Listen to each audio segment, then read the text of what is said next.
All right, Moe's Tube, I've got here a 1972 Mercury Cougar. It uses a third member differential, and what I'm going to do is identify how many splines the axle is. One way to be able to identify this is to actually pull the axle off, and it's real simple. You've got here a drum brake assembly, and you got 4 bolts. You can see 2 right here on this side, 2 right here on that side. You are going to get some fluid that's going to drain once you remove the axle itself. So they leave these access holes here to utilize a socket and a ratchet if you wanted to go that route, or you could do it the little more difficult way, which is using a wrench. These are 9/16, and you could simply just pop them in here, bust them loose. The only difficult thing is rotating this if you're going to use a ratchet, or not the ratchet, but the wrench in a socket method.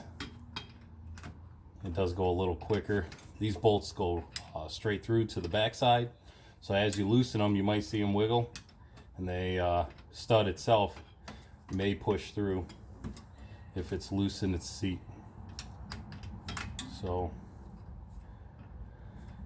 the reason why I'm doing this job is to upgrade from a 275 gear ratio to a 370. We're going from highway to, I'm going to beat you off the line.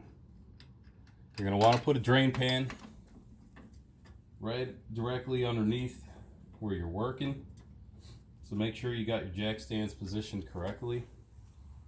Otherwise you're going to end up with one big old mess underneath the vehicle.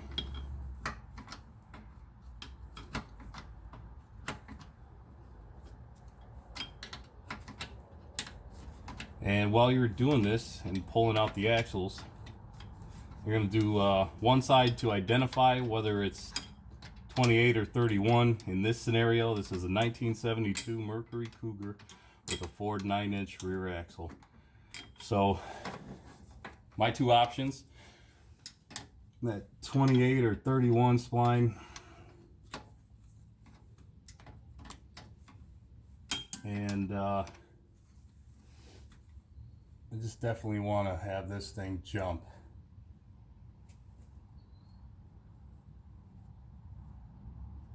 Should have went the ratchet route.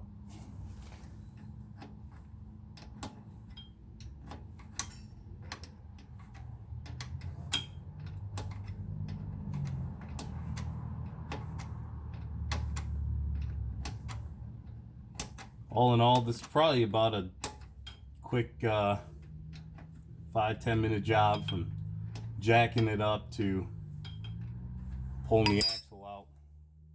Drum brakes, as you know, they're just held on by the lugs that hold the wheel on. So if you don't want to be too intimidated by it, it's real simple. I'd say the worst part about this job is all the fluid that's going to come out of here. Unless you got a heavy duty leak. The thing's been leaking and you're low on fluid, this would be your opportune time anyways to go ahead and figure out why. You can see it's a little wet on mine down at the lower end of the mount. Could just be a seal, and this would be the best time to go ahead and replace it. I've got to go ahead and count my splines to find out how many I have to be able to order the third member.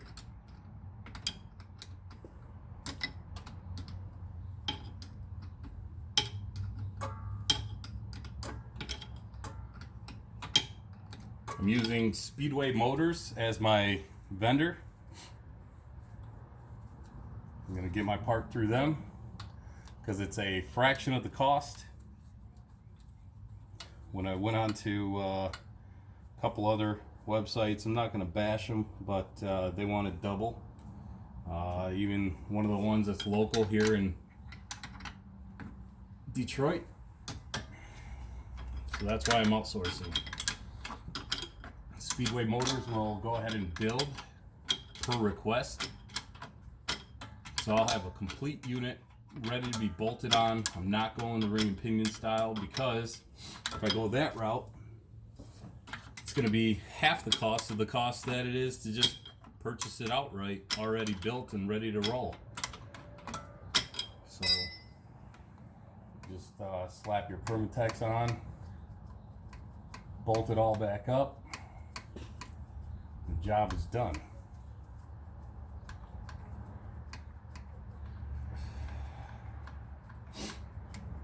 Alright, got the last one, and we'll see how much fluid actually comes pouring out of here. Like I said, I got the drain pan ready, and you just simply pull straight out. You're going to feel a little bit of tension. I got no leak. It looks like it's just maybe some assembly lube or something. Let's see here. Yeah, I thought it was going to actually start pouring out. Maybe I'm a little low on fluid, or it could be because I got the front end sitting so low that it's not affecting it much. Alright, and right there is where you got your splines. You can take a piece of paper and wrap it around, and then you can count how many teeth there are, or you can wipe it all down, maybe mark it with a marker and identify it that way. What you got here, I'll show you. This is one thing you're going to definitely want to check out, is going to be your bearing. I want to make sure that it's still seated. It's rolls without any hesitation. You can feel a little bit of tension here, and that is my differential that's going to be coming out of there. You can see the fluid is sitting quite low. Let's see if we can zoom in or focus a little better.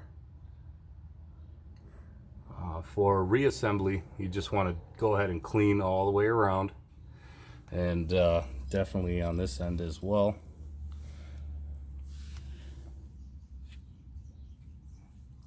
I don't see any major issues here, but yeah, as far as the splines themselves, you just want to maybe wipe one down and count all the way around until you get back to the same one you started with.